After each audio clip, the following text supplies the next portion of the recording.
구민 여러분 안녕하십니까? 사람을 향한 도시 더 큰 도봉의 소식을 알려드리는 DBS 뉴스 이연아입니다.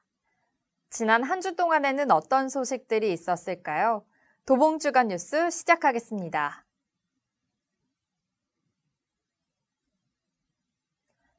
도로명 주소 다들 알고 계시죠? 도로명 주소를 아이들에게 쉽고 친근하게 알려주기 위해서 관내 역사 문화 시설을 찾아가 직접 경험해보고 배울 수 있는 프로그램이 있습니다. 이번에는 창동초등학교 학생들이 참여했는데요. 소식 전해드립니다. 도로명 주소.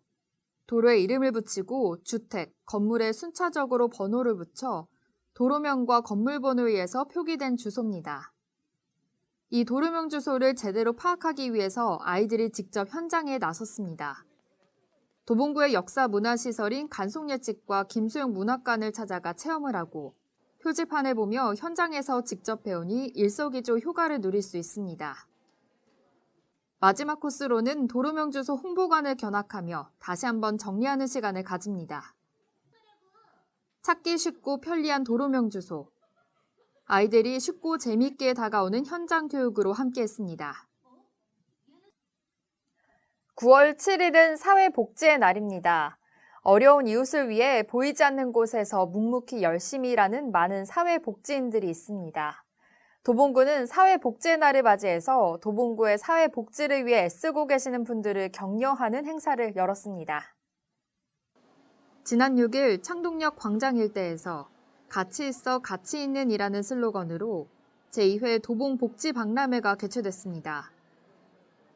사회복지기관 종사자, 사회복지업무 공무원, 동지역사회보장협의체 위원 등 다양한 복지주체와 지역 주민이 함께 소통하고 공유할 수 있는 자리가 마련된 겁니다. 지역 사회복지 유공자 표창과 더불어 사회복지인 윤리선언, 도봉구 지역사회보장협의체 축하 공연도 이뤄졌습니다. 뿐만 아니라 지역 복지시설, 동지역사회보장협의체 등 28개의 기관이 참여해 복지홍보 체험존, 찾아가는 도깨비 상담소 등 다양한 부스가 운영돼 사회복지에 대해 알아가는 시간을 가졌습니다. 국민기초생활보장법 공포일이 사회복지의 날로 지정된 만큼 사회복지가 소수의 관심사가 아닌 전 국민의 관심으로 더욱 커나가기를 기대해봅니다. 민족 대명절 추석을 맞아 도봉구 곳곳에서 추석맞이 행사가 열렸습니다. 소외계층에게 송편 나누기, 전통시장 방문과 더불어서 저렴한 가격에 구매할 수 있는 직거래 장터까지 열리며 명절맞이 분위기로 뜨거웠습니다. 과일, 고기, 인삼, 각 지역의 여러 특산물이 구청 광장에 자리했습니다. 9일부터 10일까지 이틀간 질 좋은 농축수산물과 제수용품을 저렴한 가격으로 구매할 수 있는 추석맞이 직거래 장터가 운영됐기 때문입니다. 전라북도 부안군, 경기도 양주시, 강원도 원주시 등 11개 단체 15개 업체가 참여했으며 전통시장 상품권으로도 구매할 수 있어 효율적입니다. 9일 오전에는 독거어르신, 결손가정 청소년 등 소외계층에게 직접 송편을 빚어 전달하는 행사도 열렸습니다.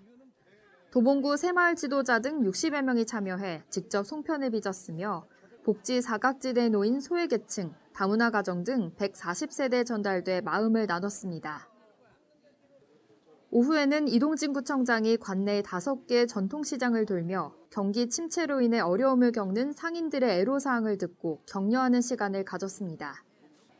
이동진 구청장은 곳곳에서 일어나는 추석맞이 행사로 인해 구민이 모두 풍요로운 명절을 보낼 수 있기를 바란다고 밝혔습니다. 다가오는 9월 21일 토요일, 도봉구에는 재미있고 다양한 축제들이 펼쳐집니다. 먼저 서울 끝에 위치해 있는 평화문화진지에 서울 끝에서만 나는 청년의 모든 끝이라는 주제로 서울 끝축제가 열립니다. 그 옆 서울 창포원에서는 함께 꿈꾸는 도시, 그린 도봉이라는 주제로 환경과 다양한 체험을 할 수 있는 지구 미소축제가 개최됩니다. 일상의 분주함을 벗어나 서울 끝 도봉구에서 문화와 평화가 가득한 축제에 즐기면서 멋진 하루를 보내보시는 건 어떨까요? 이상으로 도봉 주간 뉴스를 마칩니다. 함께해 주신 여러분 고맙습니다.